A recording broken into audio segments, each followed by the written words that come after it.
How does a chemical reaction take place? कोई भी रासायनिक अभिक्रिया किस प्रकार से होती है? जैसा कि नाम से ही स्पष्ट है, रासायनिक अभिक्रिया। रासायनिक अभिक्रिया। तो आज अपन ये बात कर रहे हैं कि कोई भी अभिक्रिया जो है, रासायनिक अभिक्रिया, वो किस प्रकार से होती है, किस प्रकार से किसी भी अभिक्रिया की गति प्रारंभ होती है। तो किसी भी अभिक्रिया को मतलब होने के लिए क्या आवश्यकता होती है, इसके बारे में हम आज चर्चा कर रहे हैं। तो रासायनिक अभिक्रिया जो है, केमिकल रिएक्शन, ये जो है इसके बारे में अपन बात करेंगे तो ये कहेंगे जिस प्रकार से कोई पदार्थ दूसरे पदार्थ के साथ मिलकर नया पदार्थ बनाता है। ये तो अपन ने एक एग्जाम्पल ले दिया है। अपन ये बात कर रहे हैं कि जब दो या दो से अधिक पदार्थ आपस में मिलते हैं और मिलकर नया पदार्थ बनाते हैं तो उस प्रक्रम को अपन रासायनिक अभिक्रिया कहते हैं। ये तो परिभाषा है। What is chemical reaction? When two और more than two substance reacts together. जब दो या दो से अधिक पदार्थ आपस में क्रिया करते हैं, then it is called chemical reaction. तो इसे रासायनिक अभिक्रिया कहते हैं। अभी हम बात कर रहे हैं कि दो पदार्थ आपस में क्रिया करते हैं। ये तो ठीक है, परिभाषित कर दिया, डेफिनेशन तो ठीक है। But how does a chemical reaction take place? कोई भी रासायनिक अभिक्रिया होती किस प्रकार से है? तो रासायनिक अभिक्रिया को करने के लिए दो प्रकार के आयन चाहिए। एक होता है कैटायन, कैटायन, और दूसरा होता है एनायन, एनायन। कैटायन माने धनावेश और एनायन माने ऋणावेश। दो प्रकार के आयन होते हैं, एक धनायन होता है, एक ऋणायन होता है। जिस प्रकार से अब हम बात ये कर रहे हैं अब ये देखिए, ये पिछले टॉपिक्स में हमने क्लियर करवा दिया था कि मेंडलीव की जो पीरियोडिक टेबल है उसमें 118 एलिमेंट पाए जाते हैं। 118 एलिमेंट में से हाइड्रोजन को छोड़कर कुछ ऐसे एलिमेंट हैं जो प्लस बनाते हैं और कुछ ऐसे एलिमेंट हैं जो माइनस बनाते हैं। प्लस माने कैटायन और माइनस माने anion. When two or more than two substance reacts with together, then it is called chemical reaction. But how? Then we can say cation anion के बारे में अपन जान चुके हैं। अब अपन ये कहेंगे कि ये जो आवेश हैं, ये जो आयन हैं, इनमें आपस में क्या संबंध है? इनमें आपस में ये संबंध है कि समान आवेश कभी क्रिया नहीं करता है। प्लस कभी प्लस से क्रिया नहीं करेगा, माइनस कभी माइनस से क्रिया नहीं करेगा। केमिकल रिएक्शंस जब होती हैं तो प्लस वाला प्लस से कभी रिएक्शन नहीं करेगा, माइनस वाला माइनस से कभी रिएक्शन नहीं करेगा। रिएक्शन कब होती है? रिएक्शन तब होती है जब प्लस और माइनस साथ में हो या माइनस और प्लस साथ में हो। दो अट्रैक्ट्स ईच टुगेदर, माने ये जो आयन हैं इनका आपस में ये संबंध है, ये विपरीत होते हैं। एक प्लस हो दूसरा माइनस हो तो दोनों एक दूसरे को खींचते हैं, अपनी ओर आकर्षित करते हैं। और ये दोनों अगर समान हों, सेम हों, दोनों प्लस हों या दोनों माइनस हों, तो दोनों एक दूसरे को प्रतिकर्षित करते हैं, रिपल्सन करते हैं। तो कुल मिला के कहना ये है कि प्लस कभी प्लस से क्रिया नहीं करेगा, माइनस कभी माइनस से क्रिया नहीं करेगा। प्लस बनाता कब है? जब कोई एलिमेंट इलेक्ट्रॉन दान करता है तब प्लस बनाता है, दान करता है तब प्लस बनाता है। और माइनस कब बनाता है? जब कोई एलिमेंट इलेक्ट्रॉन ग्रहण करता है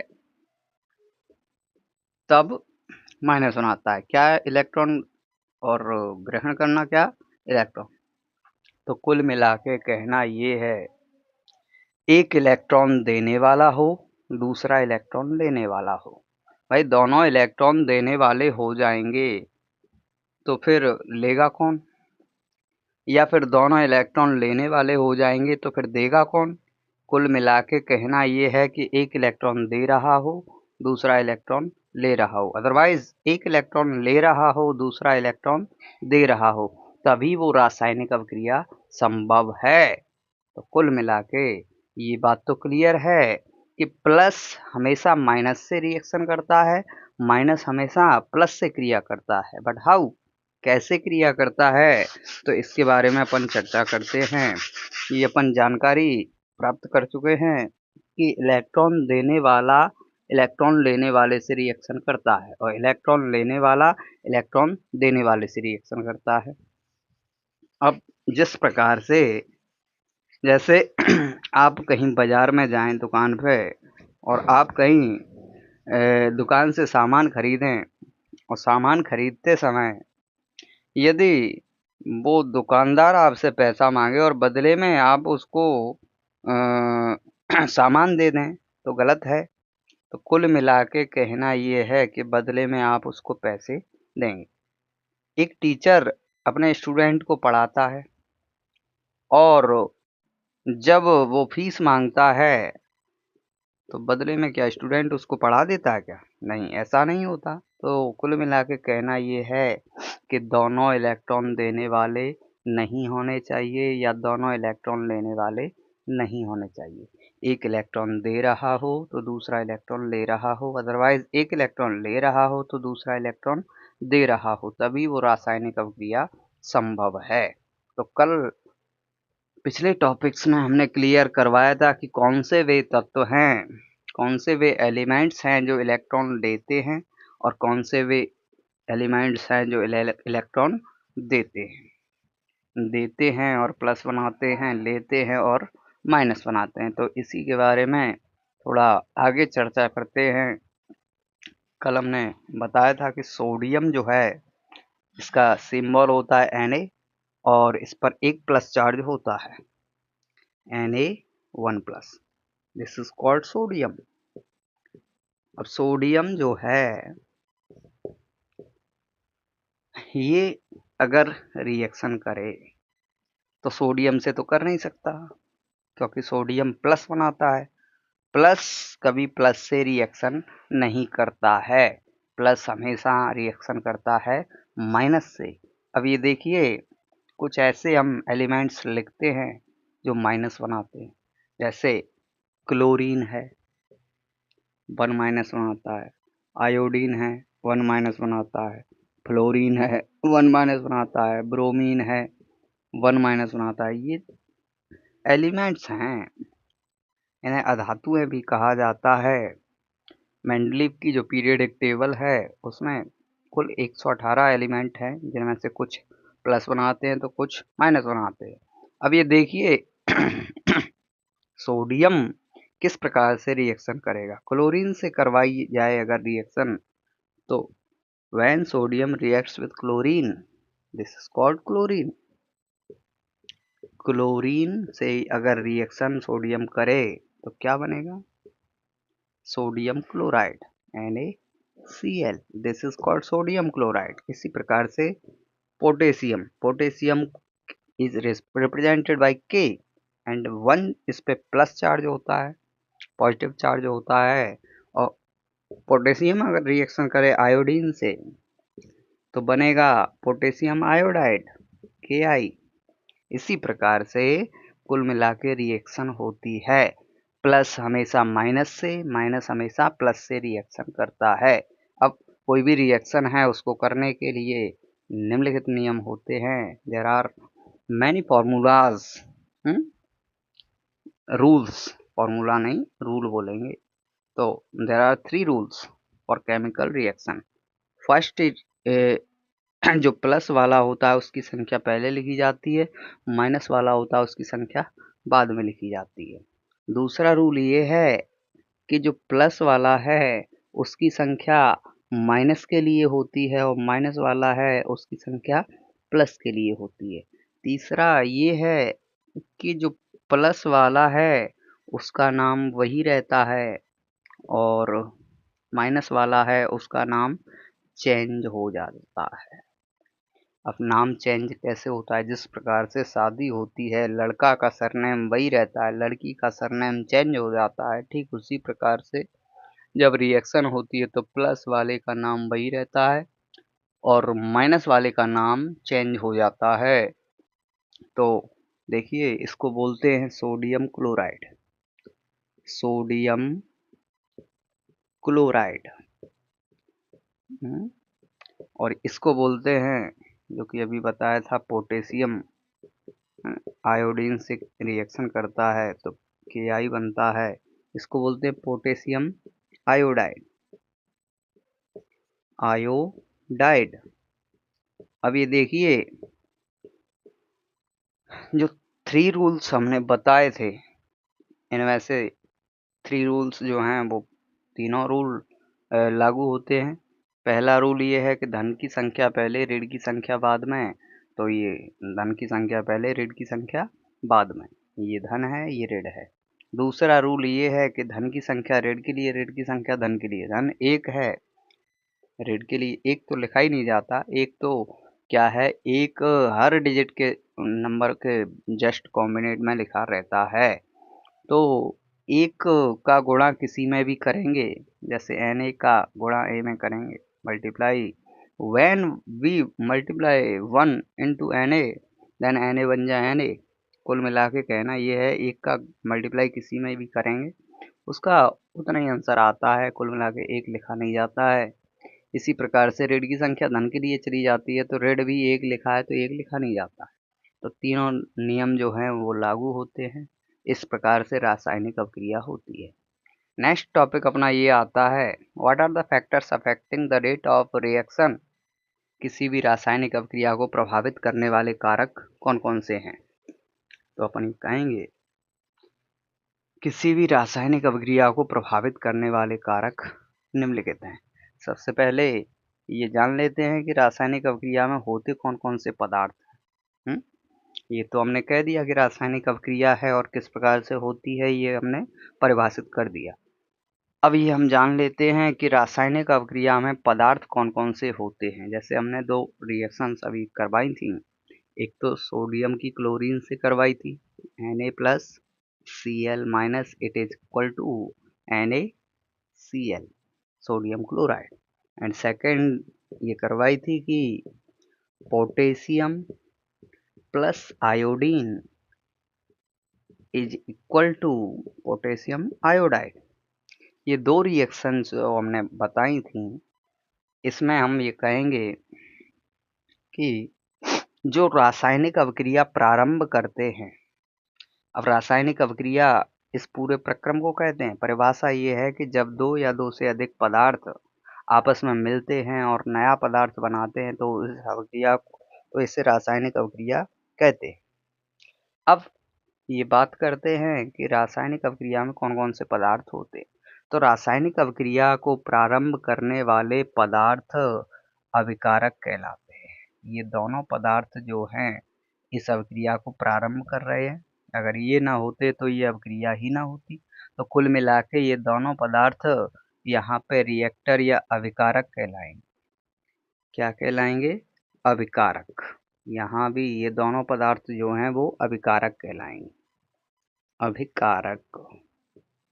ठीक इसी प्रकार से रासायनिक अभिक्रिया के फलस्वरूप नए पदार्थ जो बनते हैं, या फिर ये कहें कि अभिकारकों से नए पदार्थ का निर्माण होता है, उन्हें हम कहते हैं उत्पाद या प्रोडक्ट।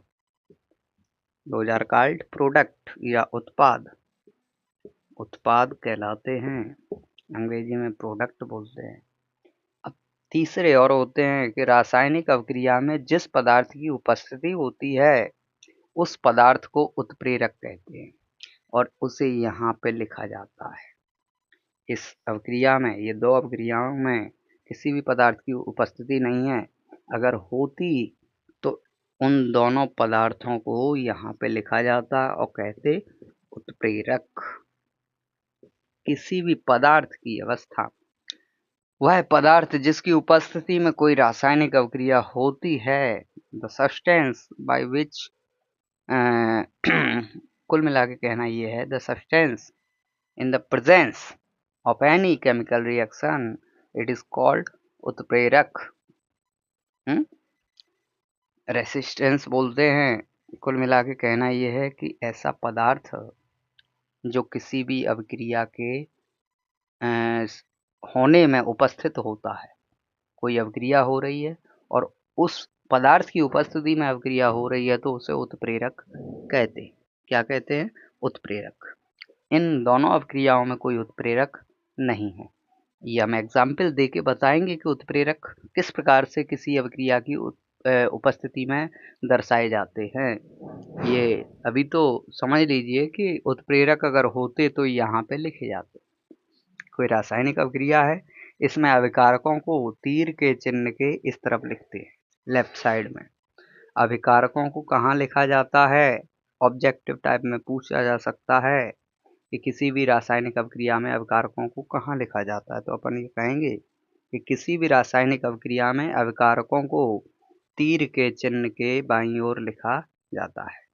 अब ये भी पूछा जा सकता है कि किसी भी रासायनिक अभिक्रिया में उत्पाद कहाँ लिखे जाते हैं, तो अपन ये कहेंगे कि किसी भी रासायनिक अभिक्रिया में उत्पाद जो है वो तीर के चिन्ह के दाईं ओर लिखे जाते हैं। उत्पाद क्या होते हैं? रासायनिक अभिक्रिया के फलस्वरूप नए बनने वाले पदार्थ उत्पाद कहलाते हैं।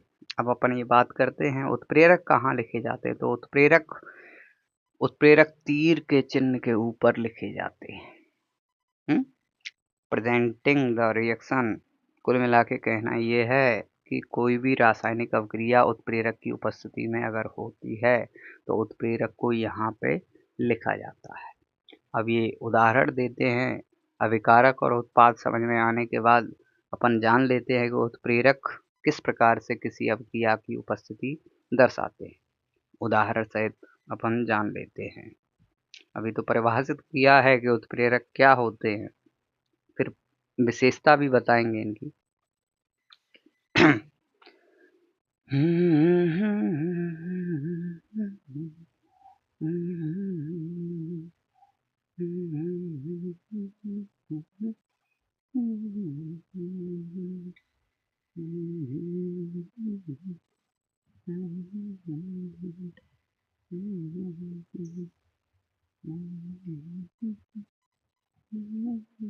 देखिए, क्लोरोफॉर्म का फॉर्मूला होता है CHCl3। CHCl3, this is called chloroform. Chloroform, haloform भी बोलते हैं इसे, क्योंकि हेलोजन तत्व क्लोरीन से बना है। ये सभी हेलोजन तत्व कहलाते हैं। फ्लोरीन, क्लोरीन, ब्रोमीन, आयोडीन, ये हेलोजन तत्व हैं। तो क्लोरीन हेलोजन तत्व है, इस वजह से इसको हेलोफॉर्म भी कहा जाता है। और क्लोरीन है इसलिए क्लोरोफॉर्म कहा जाता है। आयोडीन से बना होता है, यहाँ I3 होता तो अपन इसको आयोडोफॉर्म बोलते। F3 होता तो अपन इसको फ्लोरोफॉर्म बोलते। इसी प्रकार से ब्रोमीन होता तो ब्रोमोफॉर्म बोलते। कुल मिला के क्लोरीन है, अपन समझ गए कि क्लोरोफॉर्म है, नाम इसका क्लोरोफॉर्म है। जब क्लोरोफॉर्म को वायुमंडल में खुला छोड़ दिया जाता है तो ये वायुमंडल की ऑक्सीजन से क्रिया करता है। वायुमंडल की ऑक्सीजन से क्रिया करता है और सूर्य प्रकाश की उपस्थिति में, जो कि वायुमंडल में खुला छोड़ दिया जाता है, सूर्य प्रकाश की उपस्थिति है। उपस्थिति से याद आया, उपस्थिति कुल मिला के कहना यह है कि जिस पदार्थ की उपस्थिति में कोई अभिक्रिया होती है उसे यहाँ लिखा जाता है और उत्प्रेरक कहा जाता है। और उपस्थिति अभी बताई थी हमने सूर्य प्रकाश की, सूर्य प्रकाश की। तो क्लोरोफॉर्म को जब सूर्य प्रकाश की उपस्थिति में खुला छोड़ दिया जाता है तो ये वायु से क्रिया करता है। वायु से क्रिया करने के बाद अत्यंत विषैली गैस फास्जीन बनाता है। क्या बनाता है? फास्जीन। फास्जीन का निर्माण करता है जो अत्यंत विषैली गैस है। विषैली गैस है, जहरीली गैस है। अब ये देखिए कि क्लोरोफॉर्म किस प्रकार से फास्जीन बनाता है।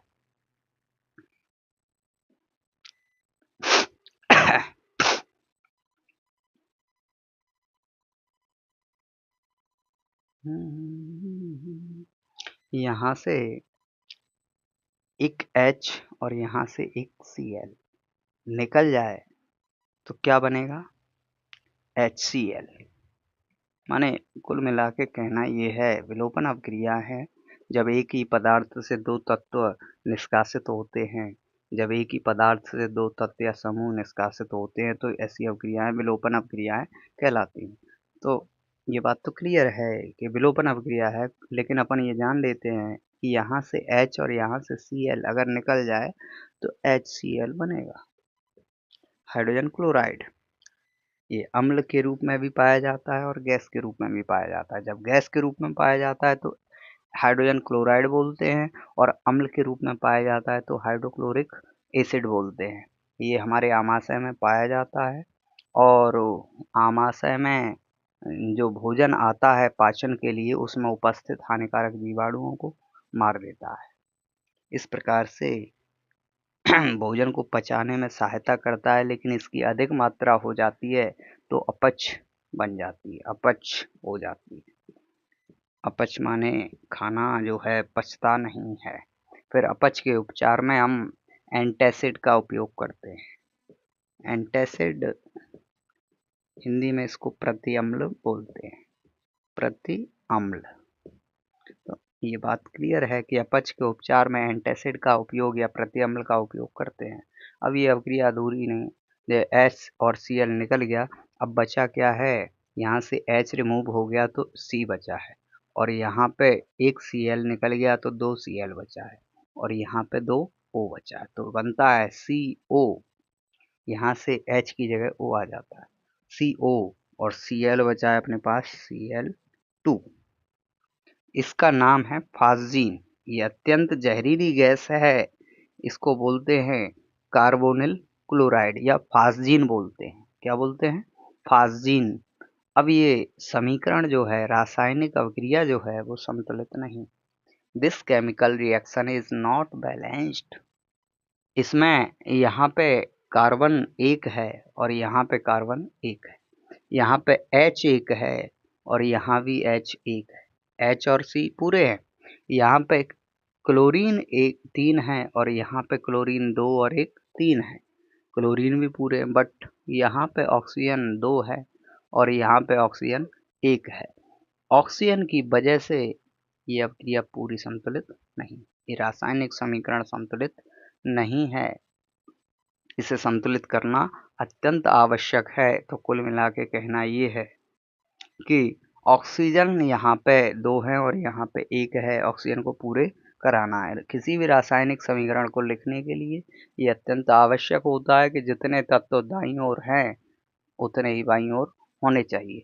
तो कुल मिला के यहाँ पे ऑक्सीजन दो है और वहाँ पे ऑक्सीजन एक है, इसको बैलेंस करने के लिए अपन यहाँ पे आधा लिख देते हैं। और अपन सब जानते हैं कि आधा जो है उसका गुणा दो में करेंगे, व्हेन आधा into two it is equal to 1, माने आधा प्लस आधा बराबर 1। तो कुल मिला के ये केमिकल रिएक्शन अब संतुलित हुई। This chemical reaction is balanced. अब अपन ये बात कर रहे हैं, रासायनिक अवक्रिया तो हो गई, और रासायनिक समीकरण क्या है? रासायनिक समीकरण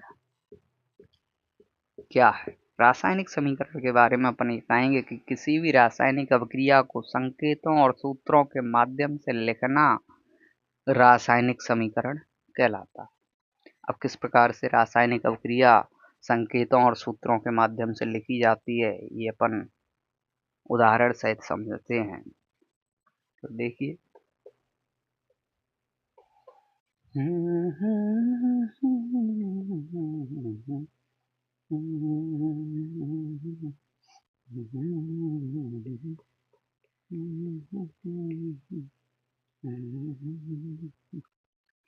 राधे राधे राधे राधे। देखिए किस प्रकार से रासायनिक अभिक्रिया को समीकरण के रूप में लिखते हैं। पहले हम रासायनिक अभिक्रिया लिखेंगे, फिर रासायनिक समीकरण। देखिए barium chloride, when barium chloride reacts with aluminium sulfate,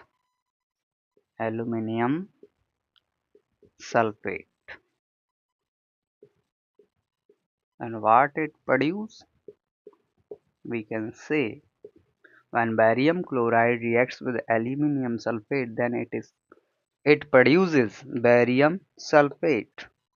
पहले का पहला, दूसरे का दूसरा, माने यहाँ से बैरियम निकल के सल्फेट से रिएक्ट करेगा तो बनेगा बैरियम सल्फेट,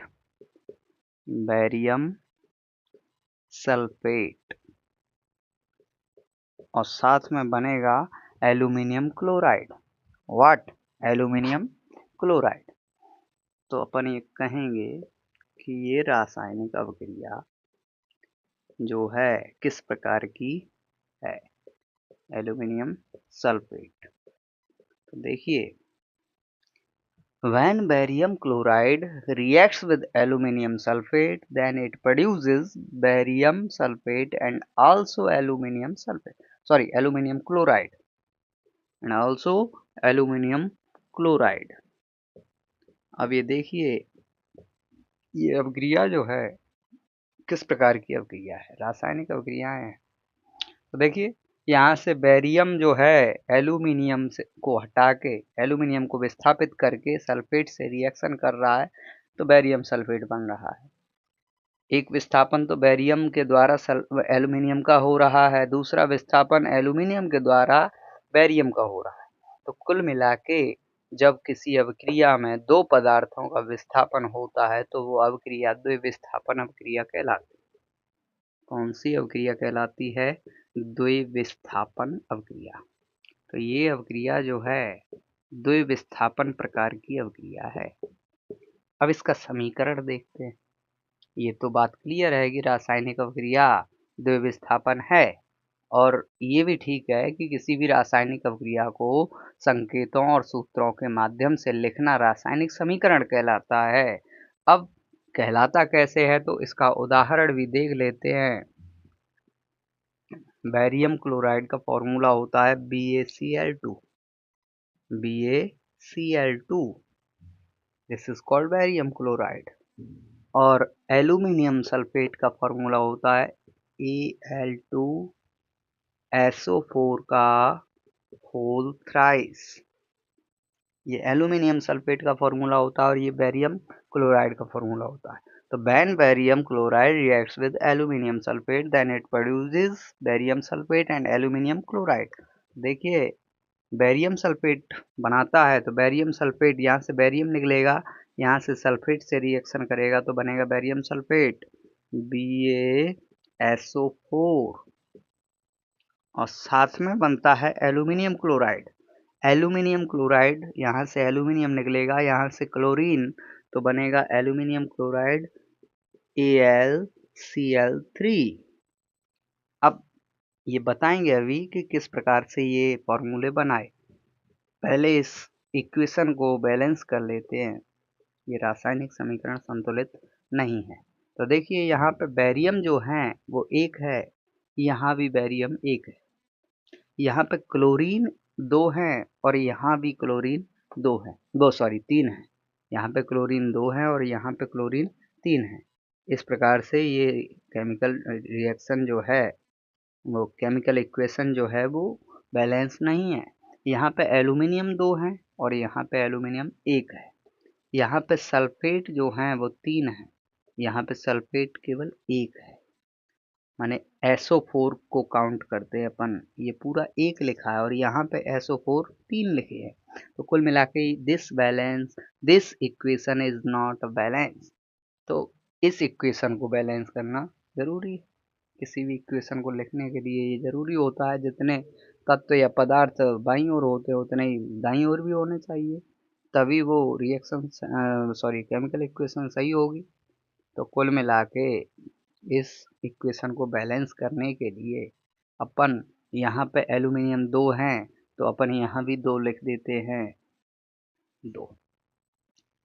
किसी भी इक्वेशन में अपन यहाँ पे कुछ नहीं लिख सकते और अगर लिखा है तो हटा भी नहीं सकते। अब ये देखिए, ये जो 2 हैं यहाँ पे अपन ने 2 लिखा है, ये न केवल एल्यूमिनियम के लिए है बल्कि क्लोरीन के लिए भी है। मतलब ये एल्यूमिनियम और क्लोरीन दोनों के लिए होता है। तो अब यहाँ पे क्लोरीन कितने हो जाते हैं, 2 3 जा 6 और यहाँ पे क्लोरीन कितने हैं 2। तो कुल मिला के यहाँ पे अपन 3 लिख देते हैं। तो 3 2 जा 6 क्लोरीन अपन ने बैलेंस कर लिए। एल्यूमिनियम इधर बैलेंस हो गए, 2 एल्यूमिनियम इधर हैं और 2 ही एल्यूमिनियम इधर हैं। तो एल्यूमिनियम और क्लोरीन अपन ने बैलेंस कर लिए। अब यहाँ पे बेरियम कितने हैं 3, क्योंकि यहाँ पे क्लोरीन अपन ने 3 लिख के बैलेंस किए थे तो 3 2 जा 6 और यहाँ पे 2 3 जा 6। तो क्लोरीन तो बैलेंस हो गए लेकिन यहाँ पे बेरियम 3 हो गए और बेरियम यहाँ पे एक ही है। तो कुल मिला के अपन यहाँ भी 3 लिख देते हैं। अब ये जो 3 लिखा है, ये 3 लिखने से बेरियम तो 3 हो गए लेकिन यहाँ पे सल्फेट भी 3 हो गए, क्योंकि ये जो 3 लिखा है वो सबके लिए है। यहाँ पे लिखा हुआ सबके लिए होता है। तो कुल मिला के यहाँ पे सल्फेट 3 हो गए, तो यहाँ भी तो सल्फेट 3 है अपने पास। तो अब ये रिएक्शन जो है, इक्वेशन जो है वो बैलेंस है। This equation is balanced equation. अब इस इक्वेशन को बैलेंस करने के बाद अपन ये बात करते हैं कि फॉर्मूले बनाए कैसे जाते हैं। फॉर्मूले मतलब शॉर्ट में समझा देते हैं कि ये फॉर्मूले जो हैं, BaCl2 बेरियम क्लोराइड का किस प्रकार से बनाया, एल्यूमिनियम सल्फेट का Al2SO4 का होल थ्राइस किस प्रकार से बनाया, फिर एल्यूमिनियम सल्फेट का Al2SO4 का होल थ्राइस है तो फिर बेरियम सल्फेट का फिर ये फॉर्मूला, इसके आधार पर ये वाला क्यों नहीं है ना, Ba2SO4 का होल थ्राइस। जैसा कि एल्यूमिनियम सल्फेट के लिए लिखा था वैसा लिख तो बेरियम सल्फेट के लिए भी सकते हैं ना, फिर ये क्यों लिखा। तो कुल मिला के ये फॉर्मूले इस तरह से नहीं बनाए जाते हैं। फॉर्मूले बनाने के लिए अपन को ये जानना चाहिए कि कौन सा एलिमेंट प्लस बनाता है, कौन सा एलिमेंट माइनस बनाता है, कितने प्लस बनाता है, कितने माइनस बनाता है। तो अपन ये बात करते हैं कि बेरियम जो है वो +2 चार्ज होता है इस पर और क्लोरीन जो है वो -1 चार्ज होता है। अपन ने अभी 3 रूल्स बताए थे किसी भी केमिकल रिएक्शन को लिखने के लिए, केमिकल इक्वेशन को लिखने के लिए 3 रूल्स बताए थे। इनमें फर्स्ट रूल जो है वो पहला रूल ये है कि प्लस वाले की संख्या पहले लिखी जाती है और माइनस वाले की संख्या बाद में लिखी जाती है। तो प्लस वाला बेरियम है पहले लिखा जाएगा, है ना, और माइनस वाला क्लोरीन है तो बाद में लिखा जाएगा। दूसरा रूल ये है कि प्लस वाले की जो संख्या है वो माइनस वाले के लिए चली जाती है, तो प्लस यहाँ पे 2 हैं तो माइनस के लिए चले जाएंगे और माइनस वाले की संख्या जो है वो प्लस के लिए चली जाएगी। -1 है, 1 लिखा नहीं जाता, बेरियम तो एक वैसे ही है, 1 बेरियम 1 जब वेरियम। कुल मिला के BaCl2 फार्मूला जो है वो बेरियम क्लोराइड का निकलता है। ठीक इसी प्रकार से एल्यूमिनियम सल्फेट का भी बना। देखते हैं एल्यूमिनियम सल्फेट का किस प्रकार से बनाया है।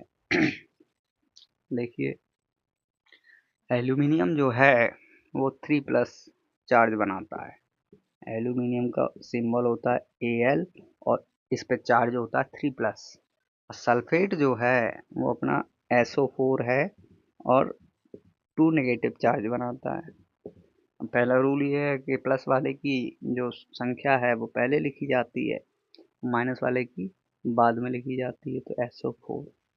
ठीक है, इसके बाद प्लस वाले की माइनस वाले के लिए संख्या चली जाती है, तो प्लस यहाँ पे 3 है। अब ये 3 माइनस वाले के लिए चले जाएंगे तो माइनस ना केवल S बना रहा है ना O बना रहा है, ये दोनों ही माइनस चार्ज बना रहे हैं। तो यहाँ पे ब्रैकेट लगा के अपन 3 लिख देते हैं और ये माइनस वाले की संख्या जो है वो प्लस के लिए चली जाती है, तो यहाँ पे -2 है, यहाँ चले जाएंगे तो Al2SO4 का होल थ्राइस, ये फॉर्मूला एल्यूमिनियम सल्फेट का बनता है। ठीक इसी प्रकार से अपना जो बेरियम है अभी बताया था +2 बनाता है, और सल्फेट -2 चार्ज बनाता है ना। तो कुल मिला के ये दोनों रिएक्शन करेंगे तो +2 से -2 कैंसल, तो फॉर्मूला बनेगा BaSO4। इस कारण से अपन ने एल्यूमिनियम सल्फेट का ये फॉर्मूला और बेरियम सल्फेट का ये फॉर्मूला लिखा। इसी प्रकार से एल्यूमिनियम 3+ बनाता है, तो देखिए एल्यूमिनियम 3+ बनाता है और क्लोरीन 1- बनाता है, तो फॉर्मूला एल्यूमिनियम प्लस है तो पहले लिखा जाएगा, और क्लोरीन माइनस है तो बाद में लिखा जाएगा। प्लस की संख्या माइनस के लिए, माइनस की संख्या प्लस के लिए, +3 है तो AlCl3 हो जाएगा। Cl -1 है, एक लिखा नहीं जाता, तो AlCl3 जो फॉर्मूला है वो एल्यूमिनियम क्लोराइड का फॉर्मूला है। इस प्रकार से अपन किसी भी अभिक्रिया में सूत्र या फॉर्मूले बनाते हैं। ये अभी शॉर्ट के लिए अपन समझ गए हैं। तो कुल मिला के आज अपन ने टॉपिक में ये समझा कि how does a chemical reaction take place, कोई भी रासायनिक अभिक्रिया किस प्रकार से होती है। तो रासायनिक अभिक्रिया होने के लिए दो पदार्थ आवश्यक होते हैं, एक प्लस वाला, एक माइनस वाला। प्लस कभी प्लस से रिएक्शन नहीं करता, माइनस कभी माइनस से रिएक्शन नहीं करता। प्लस हमेशा माइनस से रिएक्शन करता है, माइनस हमेशा प्लस से रिएक्शन करता है ना। तो केमिकल रिएक्शन जब होती है तो प्लस और माइनस दोनों की आवश्यकता होती है। और केमिकल रिएक्शन जो प्रारंभ करते हैं, शुरुआत करते हैं, स्टार्ट करते हैं, उन्हें रिएक्टर कहते हैं या अभिकारक कहते हैं। माने किसी भी रासायनिक अभिक्रिया को प्रारंभ करने वाले पदार्थ अभिकारक कहलाते हैं। हाँ, और किसी भी अभिक्रिया के फलस्वरूप बनने वाले पदार्थ उत्पाद कहलाते हैं या प्रोडक्ट कहलाते हैं। किसी भी रासायनिक अभिक्रिया जिस पदार्थ की उपस्थिति में होती है उसे उत्प्रेरक कहते हैं। उत्प्रेरक माने जिस पदार्थ की उपस्थिति में कोई अभिक्रिया होती है उसे उत्प्रेरक कहते हैं। जैसे उदाहरण हमने लिया था, क्लोरोफॉर्म को वायुमंडल में खुला छोड़ देते हैं तो वह विषैला हो जाता है और फास्जीन का निर्माण बना करता है। तो कुल मिला के उत्प्रेरक यहाँ सूर्य प्रकाश है, क्योंकि सूर्य प्रकाश की उपस्थिति में यह अभिक्रिया हो रही है। फिनॉल को वायुमंडल में खुला छोड़ देते हैं तो यह गुलाबी रंग का हो जाता है और फिनोक्विनोन बनाता है। इस प्रकार से अपन ये कह सकते हैं कि फिनॉल का ऑक्सीकरण होता है तो उसमें उपस्थिति सूर्य प्रकाश की है, तो उसमें उत्प्रेरक जो है वो सूर्य प्रकाश है। इस प्रकार से किसी भी अभिक्रिया में निम्न पदार्थ होते हैं, क्या? अभिकारक, उत्पाद और उत्प्रेरक, है ना। अब अपन ये बात कर रहे हैं कि what are the factors affecting the rate of reaction, किसी भी रासायनिक अभिक्रिया को प्रभावित करने वाले कारक क्या होते हैं। तो रासायनिक अभिक्रिया को निम्नलिखित कारक प्रभावित करते हैं, इसके बारे में अपन जान लेते हैं कि रासायनिक अभिक्रिया को कौन कौन से कारक प्रभावित करते हैं।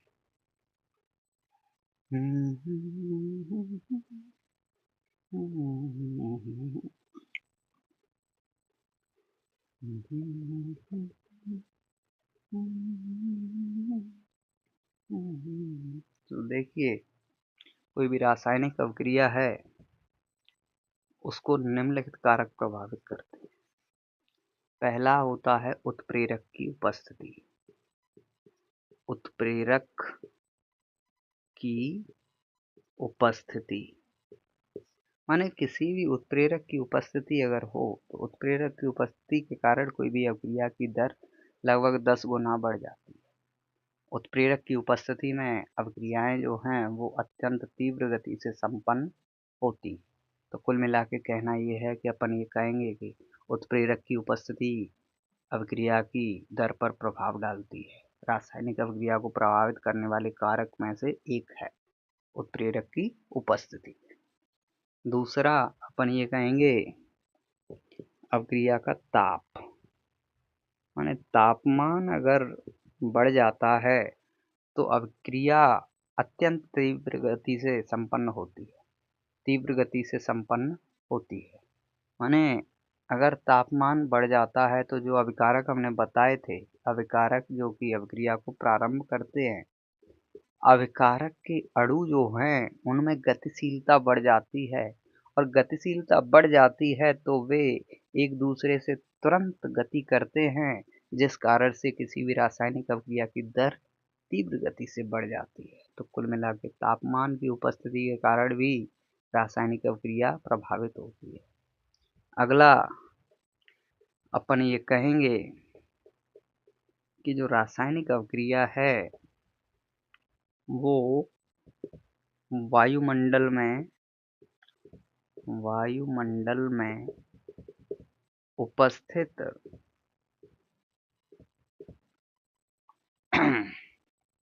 अशुद्धियों के कारण भी प्रभावित होती है।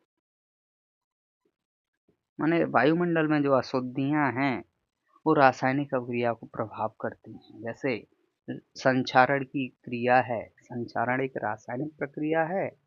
संक्षारण में ये बताया जाता है कि लोहे की जो सतह है या किसी भी धातु की, लोहा तो एक उदाहरण ले लिया क्योंकि उसमें संक्षारण तीव्र गति से पाया जाता है, तेजी से पाया जाता है। संक्षारण का अर्थ है किसी भी धातु की सतह का धीरे धीरे क्षरण होना, और क्षरण होता कैसे? वायुमंडलीय कारक के द्वारा। वायुमंडलीय कारक के द्वारा। वायुमंडलीय कारक क्या होते हैं? वायुमंडल में सूर्य प्रकाश की उपस्थिति है, और जल की उपस्थिति है, घुली हुई गैसें हैं, विभिन्न प्रकार के पदार्थ हैं, सूक्ष्म जीव हैं। तो कुल मिला के कहना ये है कि किसी भी वायुमंडलीय कारक के द्वारा किसी भी धातु की सतह का धीरे धीरे क्षरण माने नष्ट होना, धातु की सतह का नष्ट होना, क्या होना? नष्ट होना संक्षारण कहलाता है। तो अपन ये कह सकते हैं कि वायुमंडल में उपस्थित अशुद्धियों के कारण भी रासायनिक अभिक्रिया प्रभावित होती है। जिस प्रकार से संक्षारण है, संक्षारण की अभिक्रिया जो है, अब संक्षारण का अर्थ समझ चुके हैं कि धातु का क्षरण होना अर्थात जंग लगना। जैसे लोहे में जंग लग जाती है, और लोहे में जंग लगती है ये बात क्लियर नहीं है, लोहे की सतह पर जंग लगती है। तो अर्थात अपन ये कहेंगे लोहे पर जंग लगना। तो लोहे की सतह पर जंग लगना संक्षारण की क्रिया है, और जो कि रासायनिक अभिक्रिया है। तो अपन ये कहेंगे कि वायुमंडल में उपस्थित अशुद्धियों के कारण रासायनिक अभिक्रिया प्रभावित होती है। तो ये क्लियर है टॉपिक कि कोई भी रासायनिक अभिक्रिया को प्रभावित करने वाले कारक निम्नलिखित हैं। वे कारक निम्नलिखित हैं जो कि रासायनिक अभिक्रिया की दर को प्रभावित करते हैं। पहला अपन ये कहेंगे कि उत्प्रेरक की उपस्थिति के कारण रासायनिक अभिक्रिया की दर प्रभावित होती है। तापमान के कारण रासायनिक अभिक्रिया की दर प्रभावित होती है। वायुमंडल में उपस्थित अशुद्धियों के कारण रासायनिक अभिक्रिया प्रभावित होती है। कुल मिला के रासायनिक अभिक्रिया की दर को प्रभावित करने वाले कारक हमने समझ लिए। तो ये टॉपिक क्लियर होता है। आज के लिए इतना ही क्लियर है। नमस्कार सभी को। यार विजय पचौरी सर अमेजिंग हैं। वो अपने एक्सपीरियंस से इतना बढ़िया पढ़ाते हैं। उनकी मेहनत स्टूडेंट्स के लिए नेक्स्ट लेवल है। जब तक हमें समझ ना आए वो एफर्ट्स करते रहते हैं। वो हर चीज को बिल्कुल इजी बना देते हैं। तो बस अगर आपको भी ये वीडियो पसंद आई है तो लाइक करो, चैनल को सब्सक्राइब करना मत भूलना और दोस्तों को भी शेयर करो। Thank you.